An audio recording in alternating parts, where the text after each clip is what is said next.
A gente fez uma reportagem numa comunidade chamada Resina, que é a comunidade do Baixo São Francisco. Uma das reportagens que a gente viajou pelo interior foi essa.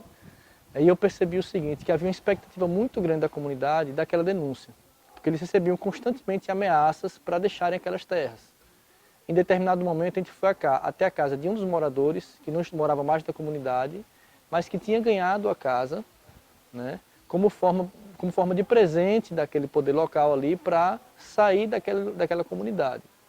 Eu lembro que eu e Marco Vieira estávamos sentados, conversando, e a sensibilidade de Marco Vieira de olhar para aquele morador como um ser humano que precisava de dizer algo, entendendo a situação dele, sem julgar, e ao mesmo tempo que fotografava, e depois a gente conversou um pouquinho com eles também, e a gente percebia, ao Marco abordar o assunto também, do meu lado, eu percebia que as questões que Marquinho queria trazer era justamente que a verdade viesse à tona para o benefício das pessoas que precisavam ali daquela comunidade.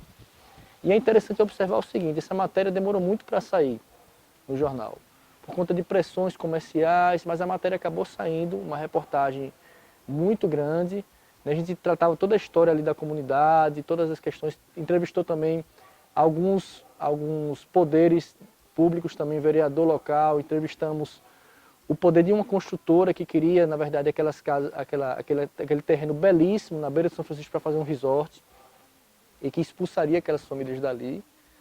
Então foi bem interessante. Mas o mais interessante disso tudo é o seguinte, que a matéria saiu publicada e depois de um tempo, né, Marco Vieira ainda voltou para a comunidade.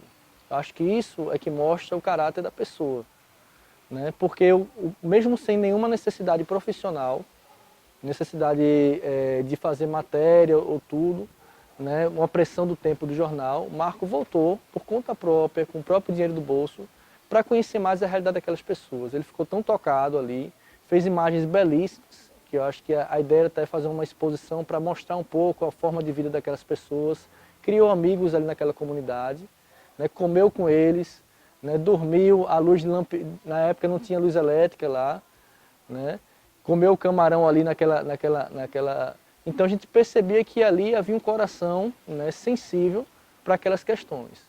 Então um cara desse, quando chega na Câmara de Vereadores, né, e essa é a nossa torcida, esperamos que essa sensibilidade, esse coração, esse bom caráter possa servir para formular boas leis, né, para fiscalizar o poder público e poder de fato, né, poder colaborar para a vida das pessoas.